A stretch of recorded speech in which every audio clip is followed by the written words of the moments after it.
In a world addicted to attention, the one who doesn't beg for it becomes a mystery. And mystery, in the human psyche, is often mistaken for danger. It's not the man who shouts that unsettles the room. It's the one who watches in silence, unaffected, unreadable. We live in an age that glorifies visibility. Platforms are built to reward those who share, shout, and overshare. But beneath the noise, something far more potent is at work. Restraint. The ability to think deeply, observe quietly, and speak only when necessary. These are not just old-world virtues. They are psychological weapons, because people fear what they cannot label. They panic when you don't react how they expect. The more you resist the urge to explain, the more control you gain over perception. And perception, once mastered, becomes power. So while others waste their energy trying to be seen, heard, and understood, the unshakable mind moves differently. It doesn't perform, it positions. It doesn't defend itself, it studies everything. True strength isn't about dominance, it's about sovereignty. And the sovereign mind doesn't rise to every challenge. It doesn't chase recognition. It simply exists in full awareness, untouchable, undistracted, unmoved. And when people finally notice that nothing moves you, they begin to move differently around you. Because silence, when earned, not forced, is not absence. It's presence at its most powerful. No one is born with an unshakable mind. What you see as mental strength is not a gift. It's a construction, a fortress assembled brick by brick in silence. And the first brick is this: taking full responsibility for your mind. The world will hand you excuses, trauma, betrayal, failure. They'll say these are reasons to collapse. But the strong don't collapse. They convert. Every setback becomes raw material. Every scar, a blueprint. They don't ask, why me? They ask, what now? This is what separates resilience from reaction. The average person feels pain and becomes reactive. But the disciplined mind feels the same pain and builds structure around it. They don't suppress emotion. They refine it. They don't deny discomfort. They digest it strategically. Epictetus, born a slave, said, "You may not control all events, but you can control how you respond." Viktor Frankl, a Holocaust survivor, echoed it decades later. Between stimulus and response, there is a space. In that space is our power to choose. That space is where your mind becomes a weapon or a weakness. The undisciplined fill that space with impulse, but the trained mind pauses, calculates, adapts. So understand this. Your environment may shape you, but it does not define you. Your past may explain your scars, but it does not dictate your future steps. What defines you is what you do after the world throws its worst at you. You don't inherit a strong mind. You forge it under pressure, through choice, and with a quiet refusal to break. Because in the end, those who become mentally unbreakable were not given more. They simply chose never to waste what they were given. If there's one thing that breaks most people, it's not failure. It's attachment to outcomes, to opinions, to emotions that cloud judgment and drag them into chaos. But detachment is not indifference. It's precision. It's the ability to hold a feeling without being held by it, to experience the storm without drowning in it. The detached mind does not reject emotion. It regulates it. Like a pilot navigating turbulence, it feels every shake, but never lets go of the controls. In Eastern philosophy, detachment is liberation. The Buddha taught that suffering begins where attachment begins. Not just attachment to things, but to identity, expectations, validation. The more you cling, the more you suffer. The less you need, the freer you become. Modern psychology confirms this too. Emotional regulation, the ability to sit with discomfort without reacting, is the foundation of mental resilience. People who master it aren't numb, they're composed. They don't shut down, they stay aware. But most people don't want to detach, they want to control. They try to force people to change, force outcomes to align with their hopes. And when life doesn't cooperate, they shatter. The unshakable mind plays a different game. It understands that control is an illusion. So instead of chasing it, it focuses on mastery of the one domain that is truly theirs, the self. This is why you must learn to feel without flinching, to care without clinging, to move without needing the ground to be stable. Because detachment is not a lack of care. It is a declaration. I will not be ruled by what I cannot control. And once that shield is in place, the games of manipulation, the traps of expectation, the emotional hooks, they lose their grip. You become lighter, clearer, and infinitely more dangerous. There's a quiet addiction that weakens even the smartest minds. The need to be liked. It begins subtly.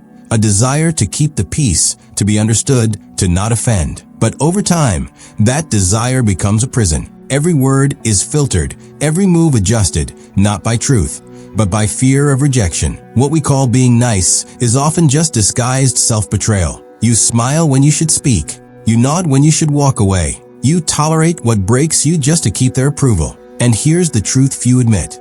Being liked is not the same as being respected. The more you bend for acceptance, the less they value your spine. People don't admire what's always agreeable. They exploit it. Psychology calls it people-pleasing behavior. It's rooted in fear, fear of abandonment, of conflict, of being labeled difficult. But the cost is high, because every time you say yes when you mean no, you teach the world that your boundaries are negotiable. Philosophers warned of this long before psychology did. Seneca said, "If you live according to the opinion of others, you are always their slave." And that's the essence of it. The moment your identity depends on applause, you've handed over the keys to your mind. The mentally strong are not cruel. They are simply free. Free from the compulsion to explain, to impress, to fit in. They understand that not everyone will like them, and they refuse to lose sleep over it. You must ask yourself, do I want to be remembered for my truth or rewarded for my compliance? Because the moment you need their approval to breathe,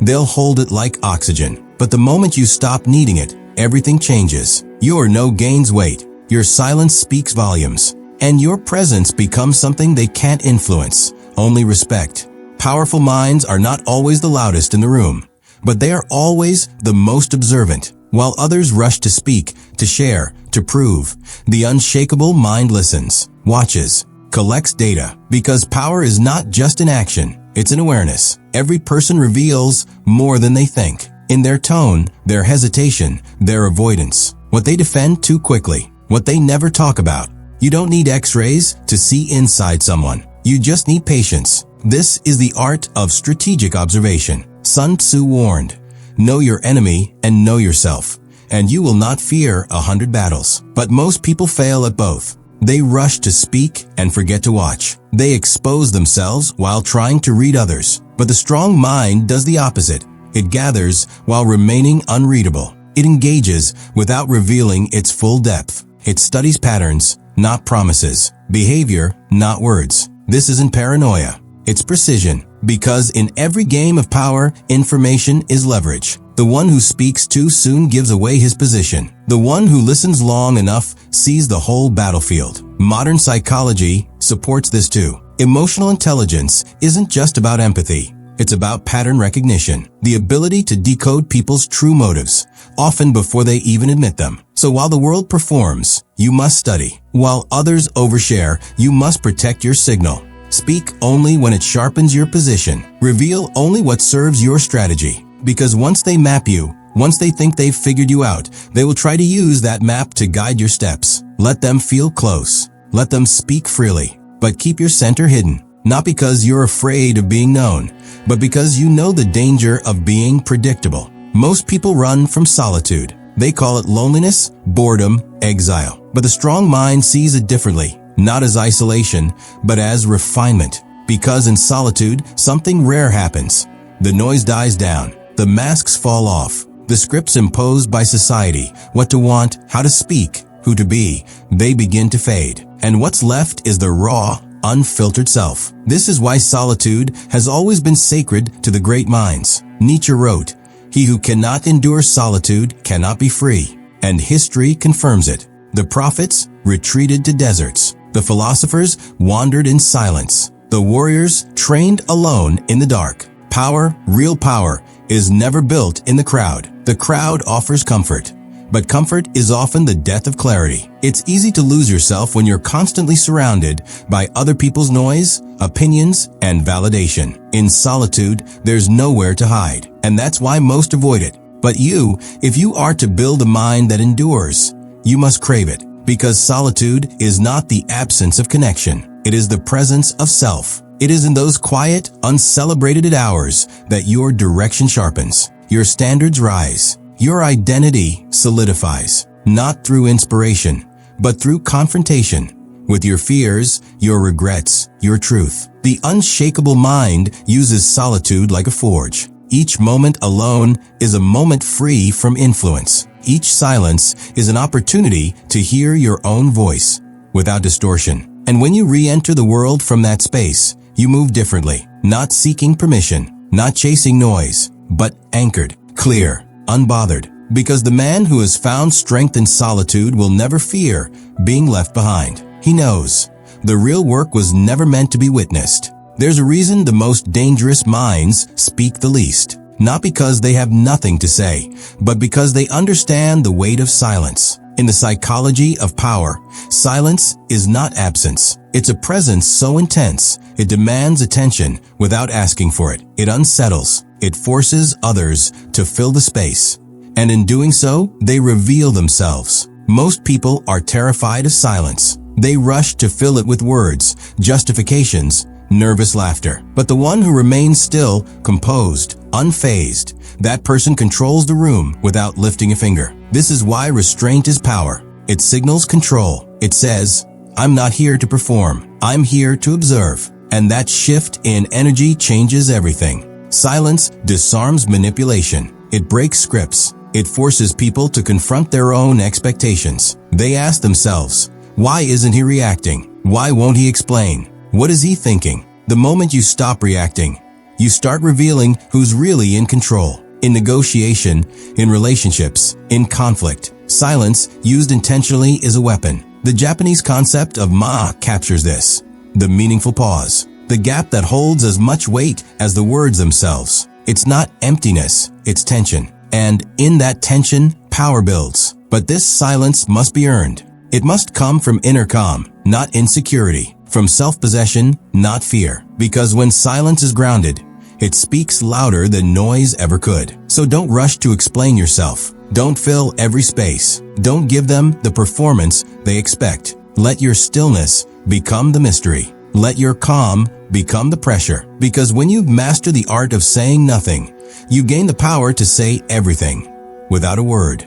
Everyone gets wounded, but not everyone gets wiser. Pain is the universal currency of growth, but most waste it. They numb it, escape it, blame others for it. They view pain as a punishment rather than what it really is, information. The unshakable mind thinks differently. It doesn't see pain as a curse. It sees it as a compass. Every emotional blow, every betrayal, every humiliation, it all becomes data. A deeper understanding of who to trust, what to avoid, and what still needs to be sharpened within. Nietzsche said, to live is to suffer. To survive is to find meaning in the suffering. That meaning is what turns wounds into wisdom. Because if you study your pain, truly study it, it reveals everything. Your blind spots, your triggers, your limits, your illusions. Psychology supports this too. Post-traumatic growth is a real phenomenon. Some people don't just bounce back, they bounce forward. But only when they process the pain, not bypass it. Only when they sit with it, question it, and extract the lesson buried underneath. The strong mind does not suppress emotion, it dissects it. It doesn't ask, why did this happen to me? It asks, what did this teach me about myself? That level of reflection creates precision. You begin to notice patterns. You stop repeating the same mistakes. You stop giving chances to people who've already shown you who they are. Every heartbreak becomes a recalibration. Every loss becomes a filter. Every failure becomes a strategy. And over time, this adds up, not in loud declarations, but in quiet standards. You no longer react to pain the same way. You no longer panic when things fall apart. You lean in. You take notes. Because the scarred mind, when refined, not broken, becomes the sharpest instrument there is. There's a reason people crave labels. Predictability makes them feel safe. If they can name you, define you, box you in, they believe they can manage you. But the moment you become unreadable, you become untouchable. Ambiguity isn't confusion, it's control. The strong mind doesn't reveal its whole map. It lets others make assumptions, knowing full well that those assumptions are weaknesses, not threats. Because what they think they know about you becomes your camouflage. They plan around an illusion, while you quietly shape reality. This isn't deception for manipulation. It's strategy for preservation. The more you expose, the more you give away. The more they can predict you, the easier it becomes to exploit you. But when you shift, when you evolve, when you contradict what they expected, you become impossible to manage. Machiavelli wrote, "A prince must be a fox to recognize traps, and a lion to frighten wolves." The fox hides its intentions. It uses ambiguity as armor. So must you. Today you're quiet. Tomorrow you're sharp. The next day, unshakably focused. Let your moods be patterns they cannot trace. Let your moves feel random, but never reckless. In this unpredictability, you gain the upper hand. Because while others are trying to decode your actions, they reveal far more than they realize. They talk more, plan less. They react. You remain still. This is why consistency, while comforting to others, can become a liability to you. When your patterns are obvious, your power is exposed. But when your silence feels layered, your presence becomes a question they can't answer. And the mind that can't be answered becomes the mind they fear most. You've built something most people never will. A mind that does not chase, does not flinch, and does not explain. A presence rooted in discipline, refined through solitude, sharpened by pain, and protected by silence. But now comes the final challenge, sustaining it. Because strength without consistency is just a performance. Anyone can be focused for a day, composed for a moment, but to remain unshakable through chaos, temptation, distraction, that's a different kind of power. One built not on motivation, but on ritual. The disciplined mind doesn't wait to feel ready. It doesn't beg for ideal conditions. It moves regardless. It shows up when no one's watching. It sharpens itself in silence, while others look for shortcuts in noise. And it guards itself ruthlessly, because it knows the greatest threat isn't always external. It's often what you let in. The mind doesn't get corrupted overnight. It erodes quietly, through small compromises, tolerated distractions, subtle leaks of focus. So cut what weakens you, not out of hate, but out of respect for what you're building. Protect your clarity like a king guards his crown. Reject the trivial. Distance yourself from the chaotic. Leave behind anything that makes you explain your standards. They'll call you cold. Let them. They'll say you've changed. Good. You didn't come this far to be understood. You came to become undeniable. Because now, when they look at you, they won't see someone who needs their attention. They'll see someone they can't manipulate. Someone who does not react, does not chase, and cannot be shaped. You've become the storm they cannot predict, and the silence they cannot endure.